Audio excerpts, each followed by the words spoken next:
Malian Gualong Chaban Kamasi Yamana Yamato de Panelari Yamasi de Wimon Kelu Akupalian Ko de Kudana Lopan Jarela Palpin Mecha Guadanga jadi Kutenda Krem Chiviro Palpin Masi Jokoralari Yan Guardi Alten Tor in general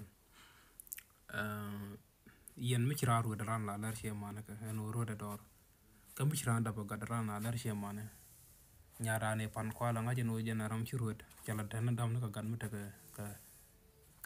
Padwar Yen Guardi Altenador Tianga God Charut God Shadapa God Tan Kunchi God Dotuna La Radiat Kun Budobu Tem Manacon Shia Manacon Kishia Manacun Bana La Pala can accuse the Carado Tijabadab door from Quachaka.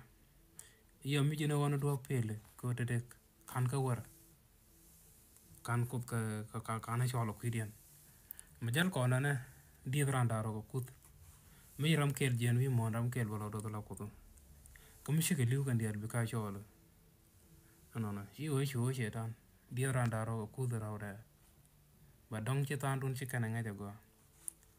Juguni yen Michiran root around a large man berry for an bellare chairmani do have rich root. No. Young Blagang Pondo, Chibulo Rajaka. Kami Jedabona Bila. Okay. Bokulogua, Master Jimena, Lara yen guan Hordian. Matika guard at Chitai. Katika Livia ladder, Buto Bogua, Bishop. Roger Mane, Michibra, can Hordial. Go. Yen guardi alternador mite ram ci dab ko la lere ci man en ram ci dab ki ruede lere ci moro bu ba guador telom bi jek jan message mono goro de la riana nana piate command. Thank you.